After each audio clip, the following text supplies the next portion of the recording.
Welcome back to the Fantasy Hockey Podcast. I'm your host, Gamby, with Brandon, and this is Turkey Week, Thanksgiving in the States. I think Canada already had their Turkey Week. Wait, during Canadian Thanksgiving, do you eat turkey? Is that a thing, or is that an American thing? I should know that, but I don't. Someone tell us about that. I don't know if that's a thing. Like, do you still eat turkey? Like, is Thanksgiving, is like turkey a global Thanksgiving thing, or is that just like an American Thanksgiving I want to thing? say no. I want to say Canadian no. Thanksgiving is like not the same level of investments, time-wise or food-wise. So you just really get a day off. You go down to Timmy's in the morning, you go home, you watch some hockey, you eat poutine in the evening, and that's it? I mean, that's a way to make a bunch of generalizations about an entire country, but yeah, probably. You know, look, I know enough about Canada to know that that's absolutely wrong, and it definitely starts with Timmy's, but I'm not sure how it ends. That's all I know. I know there's Timmy's in hockey. Other than that, I'll be giving out Gamby's home address after this. If anybody wants to come tell him what they think about him, I welcome it. Okay, so let's start off and move in here to the week review first. So you have two, I have one thing to talk about. You start off with yours because I think it's way more important. I've got three, but I think one of them is yours as well. So I'm going to first mention Tyson Barrie one more time. I feel like we've talked about him a couple of times, but I just want to make sure that this shows up on the first few podcasts, because if you miss some, I want to make sure everybody understands what our stance on Tyson Barrie is, because I mean, we're recording this in the middle of Saturday night. Tyson Barrie currently has a power play goal and an assist, and obviously had a goal in his first game after the coaching turnover. I think I speak for both of us when I say I don't think this Barrie thing is long term. I think he's going to be in good shape until Marner comes back, but I don't necessarily expect this offensive push to stick around. So, and now that I feel like Toronto is one of those teams that nothing stays hidden. It's not like you're going to sneak up on Tyson Barrie. Everybody's waiting for him to break out anyway. So the idea of buying low on him is just not even going to happen. And even if you did, it's only a short-term thing anyway. So this actually might be a really good sell high time for those of you that were not able to get out from under Barrie and hang on to him until now. This would be a good time to get rid of him, because when Marner comes back, I really do think that Barrie is going to be bumped off that top power play. We're going to see a lot of what we started the season with, regardless of the coaching change. Yeah, I really like that take. I think that this is probably the peak Barrie that you can sell at, depending on what you can get. I think that ultimately, at the end of the day, if someone out there will pay, let's say, prices for a 60-point defenseman or so, I would absolutely sell. And I think there really are people out there that would pay those prices for him.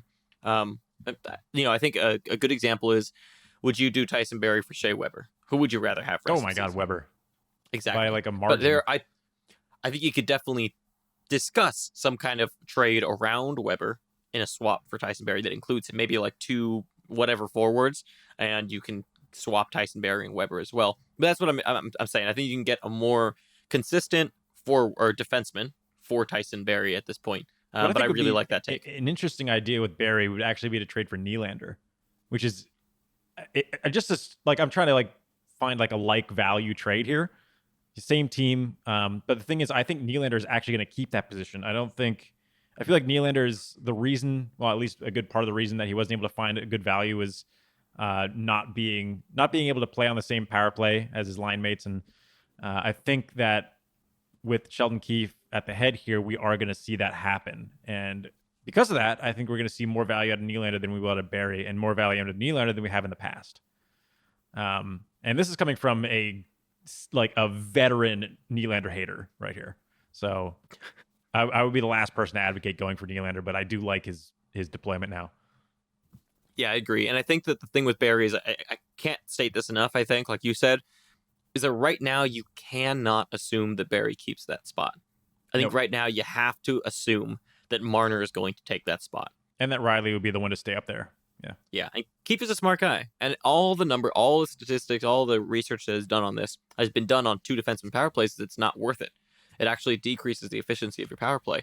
And I don't see them sticking with 2 defensemen on the power play. Granted, most teams don't have a Tyson Barrie and Morgan Riley, but not even the Sharks do it. They do kind of. Very rarely. If anything, it's 10% of the time on the power play. It's more. They've been doing it more often, but Burns doesn't count. Burns is a forward. Okay, my first one for me and my last one as well at the same time is going to be the Ottawa Senators. They're playing behind some great goaltending at the moment. Anders Nielsen is really carrying them to some wins, but they also themselves are playing pretty well. I gotta say, at that game against Montreal, they looked really good. They looked really impressive. They've been playing quite well. Brady Tkachuk is a monster. I don't know that it can keep up, but a lot of the players, I feel like they have a lot of like kind of misfit players. Although, I mean, Bobby Ryan is just permanently a misfit, but like Duclair is the easiest example of a player that is finally being able to kind of realize a bit of his potential. He's always been a skilled player. It's just he's been deemed as uncoachable. But when you have a team where, I mean, the coaching essentially is not going to make a whole lot of difference, I guess that's kind of the ideal situation for a player like Duclair. One of the things that has helped the Ottawa Senators a lot over this last stretch, which you should be a little bit cautious of. It reminds me of the beginning stretch of the Buffalo Sabres. Is the Ottawa Senators, when they went into this last week's stretch, I think their power play was sitting at like 6% on the season. And they've now jumped up to 10%, which is still good for last in the league, but a hell of a lot better than where they were. So right now, their power play has done a lot better over this last week. I definitely don't think this continues. But to be honest, I do see the Duclairs and those people could end up being long-term ads. I wouldn't hold them for the sake of not being able to play them. So, for example, this upcoming week, I wouldn't hold them just because you want to have them later. I would rather stream than hold Anthony Duclair. But they are guys that coming out of these crazy weeks, I would honestly look at and think, maybe they're long-term candidates for me. Yeah, Duclair's if we ignore Chabot and Tkachuk, Duclair's the one that I would at least think twice before dropping before next week. It kind of depends on what your team looks like to me. I really want to keep Duclair, but I just don't know if I have anybody else that's drop worthy above him. But I think Duclair, man, I really think we might look back on this episode and think we were wrong about saying he might be the drop candidate. But I mean, it's the information we have up to now. We can't really trust Duclair given his history. Okay, my last bit here. So the Stars have won 5 in a row, and they're working on a 6th, turns out, right now, as we record this against Chicago, which is a pretty easy opponent for them. Even though Olli Maatta did just score on them. So, I mean, whatever.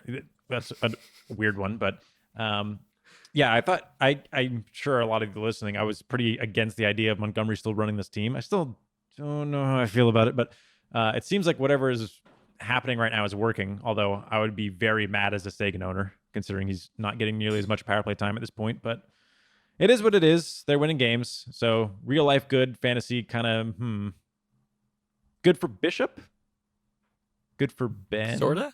Kind of, I don't know about everybody else at the moment, but good for Perry. Yeah, good for Perry on the 4th line. Yeah. 3 assists last game or something like that. Okay. I'm going to move us into the injury report. It's actually a short one. Not a lot happened one way or the other this week. 2 weeks in a row. Yeah. Last week, we at least had a bunch of people. We had more. Last week was bigger than this week. So we'll start with Devin Dubnyk is out for personal reasons until Thanksgiving, rather. Steven Stamkos is day-to-day with a lower body injury. We don't really know much more. Alexander Edler just went out this game with an upper body injury. We don't obviously know anything about that. Nicholas Backstrom is day-to-day with an upper body injury. Rope Hintz returned. Torrey Krug returned. Patrick Hornquist returned. Patrice Bergeron returned. Philip Hronik returned. Philip Grubauer returned. And Sami Vatanen returned. That's it. That's the entire injury report. Wow. It's pretty nice. And by the way, if you're wondering why I didn't mention Mitch Marner and all these other guys, the injury report is basically new injuries and returning players from last week. So we're not going to go over every single injured player because it doesn't, unless there was a meaningful change in what happened, which we will mention. It's just status quo for these guys. So Marner's out. Okay, taking us straight into drop candidates from that, I'm going to start here with a Ranger. And I've got 2 Rangers on my list. My first one is going to be Ryan Strome. Center right wing, he's 57% owned. Now, I know it feels like just yesterday that we were saying pick up Ryan Strome, but here's the thing. The forwards are as volatile as the defensemen on the Rangers. Remember we were saying D'Angelo Fox, and it just kept going back and forth like that? Yeah, it's the same thing for the forwards. It just depends on who's on the top line, who's on top power play. In this situation, Ryan Strome is down to the 3rd line now. They're doing Kreider on the top line. And you know what? by the time you listen to this, if you listen to this on like Tuesday, for example, this could be completely wrong because the Rangers may have thrown everything into a blender again. But the most important thing is that if you pick up a Ranger that's not like a Jacob Trouba or Artemi Panarin or Zibanejad, if you don't have one of those guys, you have to be paying attention to lines. You have to be paying attention to what the deployment is because that's what's important. And it can genuinely change game to game and make them valuable or not valuable. For example, today, I would have happily played Ryan Strome if he'd been top line, but I found out he was third line. Oh, immediately down to the bench and probably droppable for this coming week. And that's just how it happens for the Rangers. If you're not on that top line or that top power play or the top pairing for defensemen, you're really just not valuable. My first one is Clayton Keller. Kind of a similar situation to Ryan Strome in a way. They've tried everything to spark Keller, and it's just been like kind of limited in the results. He's left wing, right wing eligible, 47% owned, but as anybody who's owned him I must know at this point, he is just not getting it done. I think he's beyond droppable. The fact he's still 47% owned seems high to me because he's one of those guys that if he's not getting you points, he's not getting you anything. And well, we all know he's not getting you points. My next one here is going to be another Ranger, and it's a goaltender. And this one hurts my soul, but I think it's true. Henrik Lundqvist, 68% owned still. He's fine in certain games. The thing with Hank is that he faces so many shots that he's worth it in saves leagues. The problem with him is that you have as much of a chance of him getting absolutely just shelled and him having a great game. You really don't know. It's not even about which Hank shows up every night, because I think the same Hank has been showing up this season. I'd argue Hank is maybe one of the best goaltenders in the league this year. If you watch him, like, he plays fantastic. It's just his defense is so bad. It's impossible for him to have any good numbers. It's a miracle he's not a negative goal saved above average, although he might be now. Last time I checked, he wasn't. But the thing with Hank is that ultimately, at the end of the day, a streamer spot is worth more than Hank right now. And there's a good chance that Hank is your third goaltender. If he's your second goaltender, then maybe you gotta hold. But I'd say that more likely than not, Hank is worth more as a streamer spot than him alone. And I don't think anyone's going to grab and hold. All right, my next one is Jacob Vrana. How often has he showed up here? Left wing, 57%. The streak of Washington having good off nights is done for now. I don't think you necessarily need to hold on to him for the sake of good deployment. And yeah, everything else is pretty much status quo. 57% seems high to me. I can't imagine that many people are playing him for off nights. So if you're playing him as a skill player, I think you can find greener pastures by just using him as a streamer spot from now on. Yep, agreed on that. Okay, my next one here is going to be from the Buffalo Sabres, another goaltender, Carter Hutton, 61% owned. Again, another situation like Hank, where really he's just worth more as a streamer. There's not really a reason to hold him right now. The Buffalo Sabres in general are terrible. It looks more like a split role there with Ullmark. Neither one of them really seem to be doing well. He did this last year too, where he started really, really hot, and everyone delayed on dropping him. You are totally safe to drop Hutton, in my opinion, and just stream that spot out. Yep, Hutton was also my last one here. Funny thing about my first two is Keller and Vrana both have points tonight. Just one, but they do exist. Why not? Yeah, of course. Why wouldn't you do that to me? You know. Although, speaking of Arizona, there is one player I want to mention that I think people kind of want to hear, and that's Nick Schmaltz. Oh no. Yeah, center, left wing, right wing, 45% owned still, and I don't know why. Now, he's not terrible. He's a good real life player. He has been playing really well. He passes the eye test for sure. The issue is he's not shooting. He's not shooting like he did last year. Over the last 3 games, I mean, he never shoots, to be fair, but yeah, he had 55 shots over his last 3 games. A pace, sorry. Imagine if he shot 53 times over his last 3 games. No, 55 shot pace. His shot pace is down from last year, and it's down to 111. And it continues to go down. The season is larger than the last 30 days, and the last 7 days are even smaller than the last 30 days. So, yeah, it's not getting... Like, Schmaltz is getting back to who he is. And now he actually might be close to unsustainably low territory, kind of. His on-ice shooting percentage is fine. His IPP is still a tad high. But ultimately, really, the thing that makes Schmaltz less valuable is simply that he is not getting the same power play deployment as he was before. His power play percentage is down quite a bit on the season, and he's just not shooting anymore. I think if he were shooting more, I'd like it. His minutes are also down quite a bit from last year. He was doing a lot with a little, and that was impressive. And I'll be honest, I was blown away. I was surprised it lasted as long as it did. But I think you are totally safe to drop Nick Schmaltz now, and wait and see if potentially he has another hot month or whatever it was that it happened. Yeah, definitely agree. Shall I move us into long-term targets then? Yes, let's do it. All right, my first one is Andre Burakovsky. I usually don't mention guys that are above 50% owned, but he's right on the cusp. Left wing, right wing, 54%. Mentioned for a while now that if he moves into that top wing spot, he's the only player on that team besides the obvious Landeskog and Rantanens that would interest me because of how he's kind of meshed. And there he is, and top line, top power play, and playing well. So I do like him. At 54%, he might not be very available in a lot of leagues because he was owned kind of questionably in a lot of places, not really had the deployment that backed it up. But now he does, and now he's worth owning if you can get a hold of him. Yeah. My first one is going to be Philip Ronick, who just came back from an injury this past week. And since coming back, he's averaged 26 minutes a game. And he's obviously playing right now while we're recording this podcast. So that would be his third game. But he looks to be on pace for a lot of minutes yet again.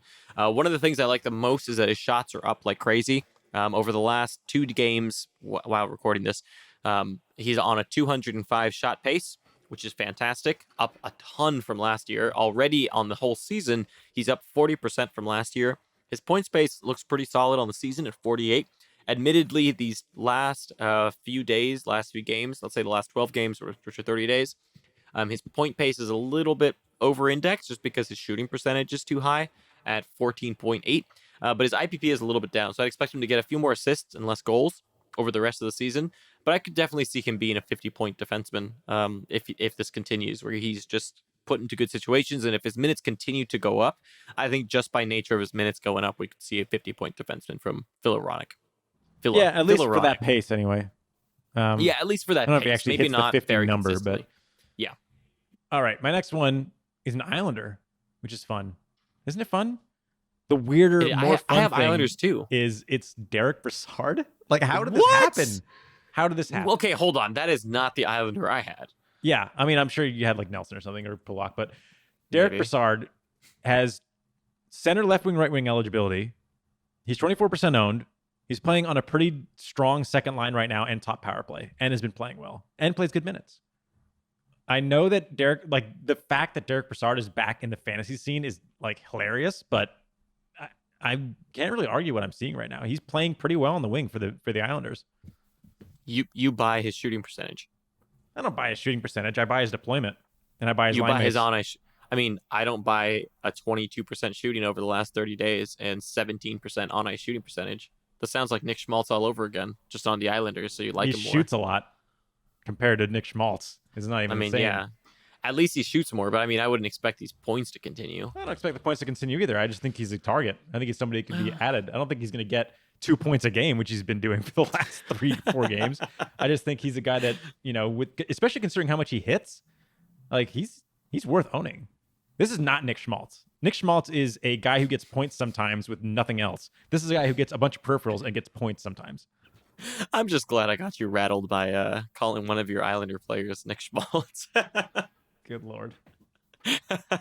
It worked. It was so easy too. But no, you know what? Okay. I like Derek Brassard, but I do like him if you adjust those points down and say, the points are going to adjust. There's no way they don't.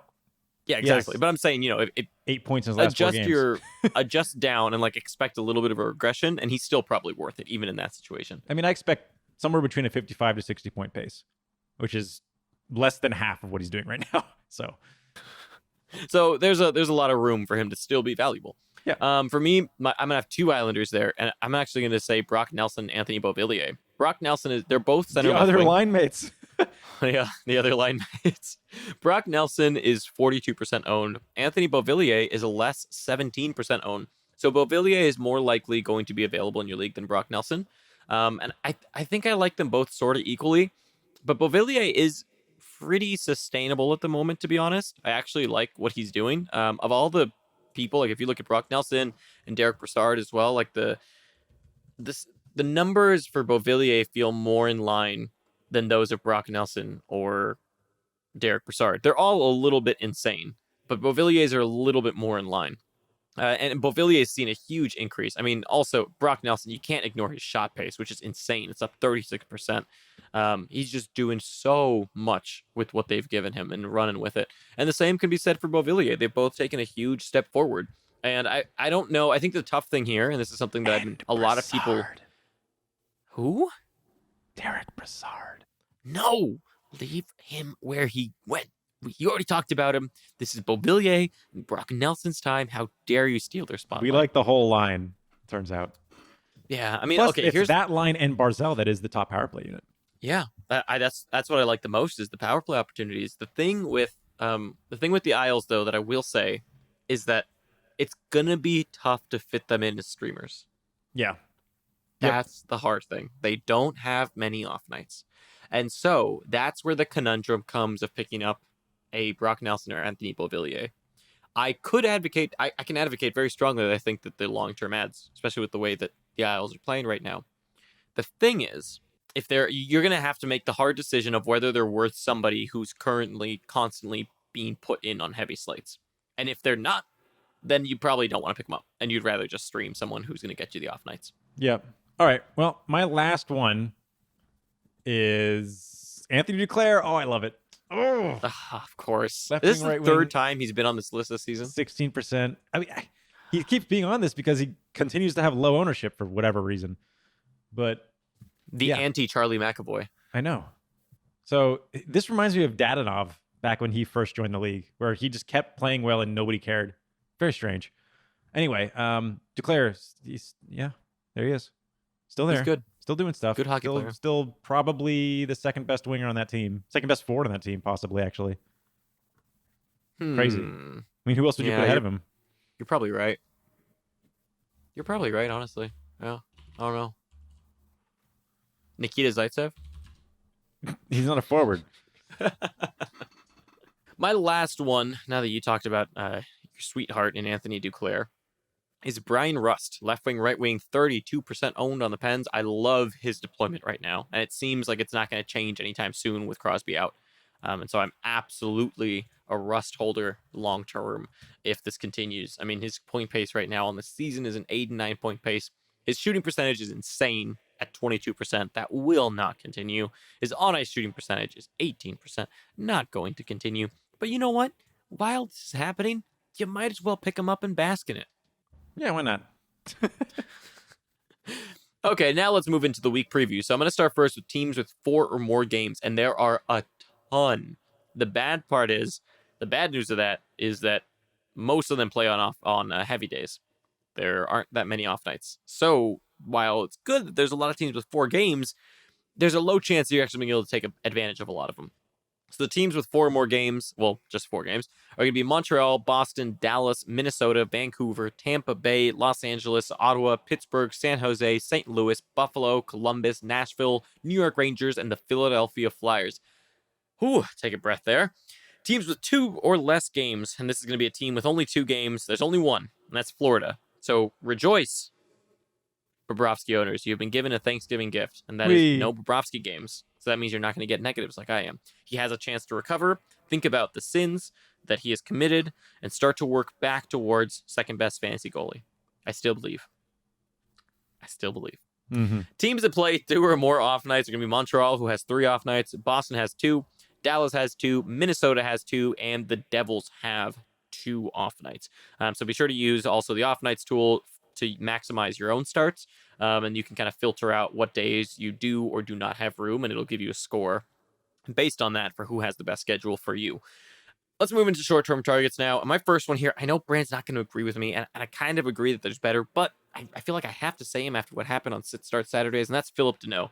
Center, 19% owned on the Montreal Canadiens. I really like his minutes. He has no points right now while we're recording, of course, and they're playing the Rangers, so I know Brand's going to let me hear that, so I'm just going to get that out of the way. Mm-hmm. We're just so far, there's still a whole third period against a very bad Rangers team. There are chances here for Dano to do things, but Dano at the worst at least gets you a lot of peripherals. He's been shooting a lot. He's been hitting decent amounts. I like Dano more than anything as a peripheral floor with good point upside that's getting a lot of minutes. Fine. You know who I like better as a peripheral floor? Joel Armia. I knew it. I have him too, to be fair. Same team, right wing only. He's 23% owned. He does a lot of hit stuff. He does a decent amount of shot stuff. He actually has an assist tonight. So that's where we're at. There you go. That's a very compelling argument, I'd say. Yep. My next one is going to be a defenseman on the Dallas Stars, and that's Esa Lindell, 27% owned. Now, while he's going to lose that top power play spot because of Klingberg coming back and doing stuff, he'll still be top pairing and most likely still get some heavy minutes. And at worst, he's similar to Danone where he'll get you the peripherals. And on such a heavy slate like this, floor guys are not a bad idea. And I think that's worth mentioning because when you're in heavy slates like this, I do like going for upside, but I don't hate the idea of getting floor guys as well because you'll just maximize your starts. And on top of that, a point or two could make a huge difference in a week like this where it's very hard to gain an edge. So yes, you want to go for the ceilings, but at the same time, adding those starts but getting zeros doesn't really do much for you. And so I like doing a blend of pickups on weeks like this, where it's like maybe I do one risky pickup with a ceiling, and one with a decent floor. And I usually like to do something like that. So you maximize in two different ways and still try to not get zeros because the zeros can be very dangerous if you're adding players like that. Yep. All right. My next one is Rope Hintz. Rope. Center right wing, 44%. Off nights. That's it. He's in a decent position, to say the least. So he did score in his game back. So sure did. Assisted by Klingberg and Radulov, all the people I think fantasy fans hate the most at the moment. Yeah, I gotta love that. Yeah, we were probably very confused. They got a notification. And we're like, that definitely did not happen. My next one here is going to be Jason Zucker, left wing, right wing on the Minnesota Coyotes, 22%. On the Minnesota Coyotes, he says. They've swapped. They've relocated to each other's cities, maybe to spark something. Okay, so the Minnesota Wild.